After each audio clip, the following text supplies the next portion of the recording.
یہاں دیکھیں، ایک تو حضرت عمر فاروق رضی اللہ تعالیٰ عنہ کی بہترین حکمت عملی آپ دیکھیں کہ جیسے آپ امیر المومنین بنے تو آپ نے تمام مجاہدین کی تنخواہ ڈبل کر دی تھی اور فرمایا کہ کرپشن کو روکنے کے لیے بہترین طریقہ ہے کہ ان کی تنخواہیں اچھی کر دو. اور یہ تو آج بھی حل یہی ہے. یہ مصیبت ہے ہمارے جو یہ پولیس والے بھائی جان جو کھڑے ہوتے ہیں روڈوں پہ عیدی بیچارے اور چائے پانی مانگ رہے ہوتے ہیں، وہ مسئلہ ہی یہ ہے. آپ باہر کے ملکوں میں دیکھیں کرپشن یہاں کے مقابلے میں کم کیوں ہے؟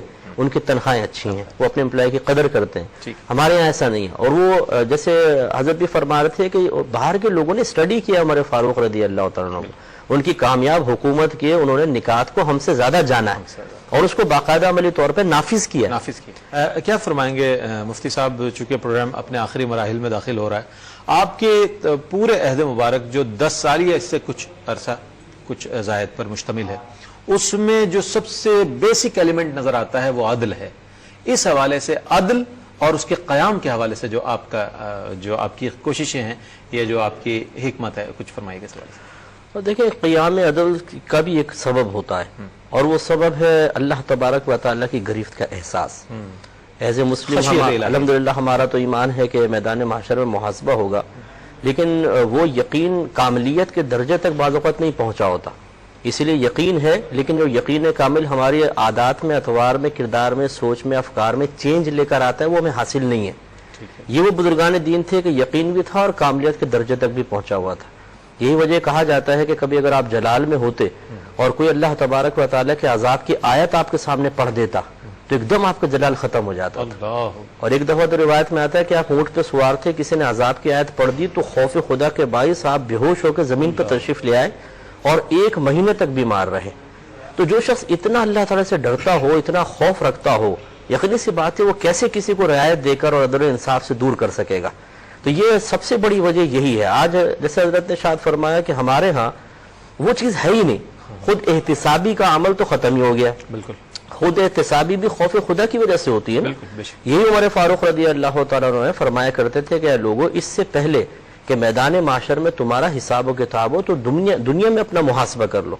اور لوگوں نے خود یہ سنا کہ بعض اوقات رات میں آپ کے حجرے کی طرف سے گزرتے تھے تو آپ ایک کوڑا ہاتھ میں لے کر اپنے آپ کو مار رہے ہوتے تھے. فرما رہے ہوتے تھے کہ عمر بتا تو نے یہ کیوں کہا، تو نے ایسا کیوں کیا. اور فرماتے تھے کہ دن میں خلافت کعبہ میں مصروف ہوتا ہوں، رات کو اپنے اللہ کو راضی کرتا ہوں، تو میں کس وقت سو سکتا ہوں. آپ اندازہ کریں کہ اتنا جب ایک شخص اپنے اوپر جبر اور خود مطلب سختیاں کر رہا ہوگا تو لازم سی بات ہے کہ وہ باہر معاشرے میں خرابی پیدا نہیں ہونے دے گا. تو یہ سب سے بڑی چیز تھی خوف خدا، جس نے آپ کو عدل و انصاف کی طرف لے کر آئے. اب جیسے حضرت نے اشارہ فرمایا، اس میں تھوڑا سا میں اور اضافہ کرتا ہوں کہ ایک مرتبہ آپ نے سارے گورنر سے کہا اپنے مال کا جتنا بھی مال ہے تمہارے پاس مجھے بتاؤ کیا کیا ہے. جب آپ نے دیکھا تو تھوڑا سا زیادہ محسوس ہوا تو آدھا مال بیت المال میں جمع کرنے کا حکم دیا. کیا بات. اور جہاں بھی آپ کسی کا تقرر فرماتے تھے پہلے اثاثے یہاں پر لکھواؤ کہ کتنے اثاثے کے مالک ہو. جیسے ہمارے یہاں اثاثوں کا مطالبہ ہوتا ہے نا آج کل، تو یہ بھیجا نہیں ہے، بالکل صحیح ہے تاکہ پتہ چلے کہ آگے کون کتنی چالاکیاں کر رہا ہے. تو اتنا جب سخت احتساب ہوگا لازم سی بات ہے کہ پھر آگے ویسے ہی ہوگا. اور آپ بعض اوقات اپنے بازار چلے جاتے تھے اور ایک درہ ہاتھ میں رکھتے تھے اور فرماتے تھے کہ جو بیع کے مسائل نہیں جانتا وہ ہمارے بازار کے قریب بھی نہ آئے. دیکھیں، یہ بھی عدل قائم کرنے کا ایک طریقہ ہے. عدل کا مطلب توازن قائم کرنا ہے نا. اگر آپ جاہل شخص کو بازار میں آنے دیں گے وہ بگاڑ پیدا کر دے گا. تو خود امیر المومنین درہ لے کے کھڑے ہوئے ہیں کہ خبردار کوئی کم آدمی جاہل آدمی آ کے بیع نہ کرے، نظام بگڑ جائے گا. تو اس قسم کی تمام ہم جب چیزیں دیکھتے ہیں. آج آپ دیکھیے، میرے ایک دوست تھے UK میں، جج تھے، تو ان سے ایسے میں گھر گیا تو انہوں نے بتایا کہ ہمارے یہاں یہ قانون ہے کہ اگر آپ کے پاس کوئی کیس آیا، آپ کے ریلیٹیو کا آ گیا، کوئی دوست کا آ گیا، تو آپ کو بتانا پڑے گا کہ یہ میرا دوست ہے، رشتہ دار ہے، یہ کیس میں نہیں سن سکتا ہوں. وہ آپ کو چینج کریں گے، دوسرا جج بٹھائیں گے، وہ اس کیس کو ڈیل کرے گا. تلاش کیا جاتا ہے کہ کوئی جان پہچان. یہ کیا ہے؟ حضرت عمر فاروق رضی اللہ تعالیٰ عنہ کا طریقہ تھا کہ آپ خود مطلب کسی کو رشتہ داروں کا مسئلہ حل کرنے یا اپنے گورنرز کو منع کیا کرتے تھے کہ جو قریبی دوست ہیں ان کے خود مسئلہ حل نہ کرو، قاضی کے حوالے کرو تاکہ تم پہ بدگمانی نہ ہو.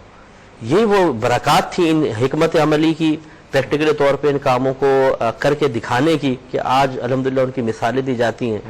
جنہوں نے حاصل کر لیا ہے ان کو ان کی اس تعلیم کو، اس پریکٹیکل سے فائدہ برکات حاصل کر رہے ہیں، وہ دیکھیں آج کہاں تک پہنچے ہوئے ہیں اور ہماری حالت ہم یہاں بیٹھے ہوئے ہیں.